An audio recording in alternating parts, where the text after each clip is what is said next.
Breaking news చూస్తున్నాం. ఆంధ్రప్రదేశ్లో తనపై నమోదైన కేసులకు సంబంధించి తాను భయపడటం లేదని సినీ దర్శకుడు రామ్ గోపాల్ వర్మ స్పష్టం చేశారు. తన కోసం పోలీసులు గాలిస్తున్నారన్న వార్తల నేపథ్యంలో మంగళవారం ఆయన ఓ వీడియోను విడుదల చేశారు. ఏడాది క్రితం నేను చేసిన ట్వీట్లకు ఎవరి మనోభావాలు దెబ్బతిన్నాయని చెబుతున్నారు. ఆ ట్వీట్లతో సంబంధం లేని వారి మనోభావాలు ఎలా దెబ్బతింటాయి? అలాంటప్పుడు ఈ కేసులు సెక్షన్లు ఎలా వర్తిస్తాయి? ప్రస్తుతం రాజకీయ నాయకులు పోలీసులను ఆయుధంగా చేసుకుని పాలన సాగిస్తున్నారు. అమెరికా, యూరోప్ ఇక్కడ అదే జరుగుతోంది. ప్రస్తుతం నేను ఓ మూవీ షూటింగ్ లో ఉన్నాను. మధ్యలో వదిలేసి వస్తే నిర్మాతకు నష్టం వస్తుందని విచారణకు రాలేకపోతున్నా అని ఆర్జీవీ పేర్కొన్నారు.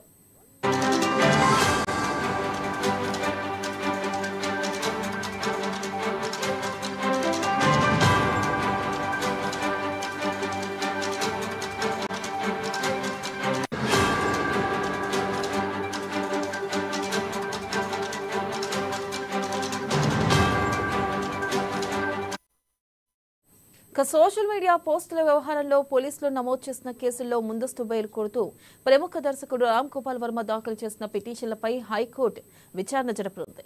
ఇక ఈ వ్యాఖ్యల గురించి వర్మ తరపు న్యాయవాది మంగళవారం న్యాయమూర్తి డాక్టర్ జస్టిస్ వక్కలగడ్డ రాధాకృష్ణ కృపాసాగర్ ముందు ప్రస్తావించారు. అత్యవసరంగా విచారణ జరపాలని కోరారు. ఇందుకు అంగీకరించిన న్యాయమూర్తి బుధవారం విచారణ జరుపుతామని చెప్పారు.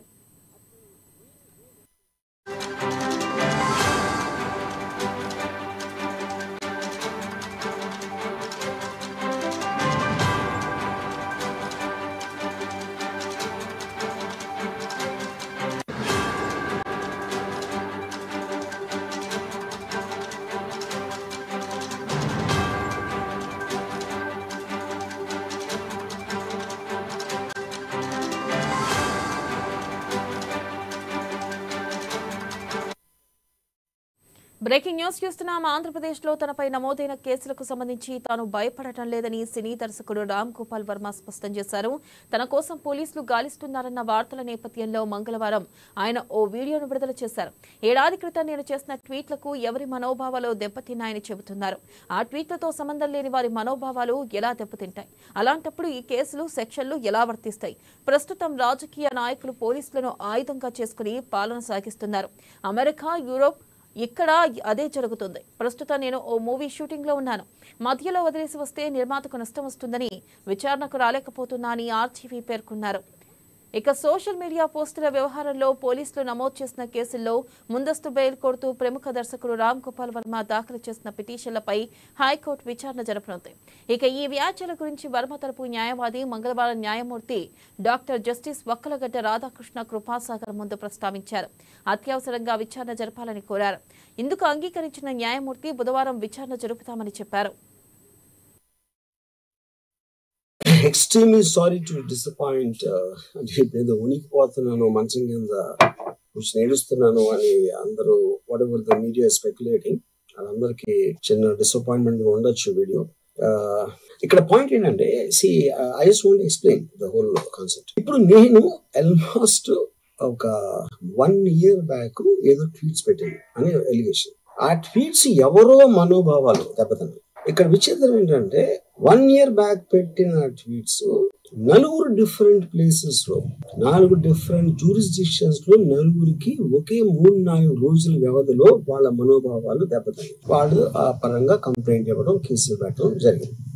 ఇక్కడ పాయింట్ 1 ఎవరి మీద అయితే నేను పెట్టానని వాళ్ళు చెప్తున్నారో వాళ్ళకి లేదు, ఎవరో థర్డ్ పార్టీ, అసలు సంబంధం లేను. ఆ కాంటెక్స్ట్ లో అసలు ఈ కేసు ఎలాగా, ఈ సెక్షన్స్ ఎలా వర్తిస్తాయి అనేది అప్పుడు ఆబ్వియస్ గా నాకు వచ్చే అనుమానం కానీ, నాకు కానీ, నా మనుషులు కానీ, ఇది ఒక పర్సిక్యూషన్ చేయడానికి ఒక పద్ధతి ప్రకారం ఉన్న అలౌబుల్ లాస్ ని వాడుతున్నారా, లేకపోతే ఇప్పుడు వరల్డ్ ఓవర్ ఒక ఫినామినా ఏం జరుగుతుందంటే పొలిటికల్ పార్టీస్ వాళ్ళు they are weaponising the systems of the police. అది అమెరికాలో జరుగుతుంది, యూరోప్ లో జరుగుతుంది, ఎక్కడో జరుగుతుంది. అప్పుడు నేను ఏ ఒక్క వ్యక్తిని, ఒక పోలీస్ ఆఫీసర్ ని కానీ, ఒక పొలిటికల్ పర్సన్ కానీ నేను బ్లేమ్ చేయట్లేదు. I think it happens in certain ఒక వే. అది అందరూ కూడా ఎంతో కొంత అది చేయటానికి టెంప్టేషన్ ఉండొచ్చు. But eventually there is the law of the land which will take the final call. So అది that I completely agree, believe in that.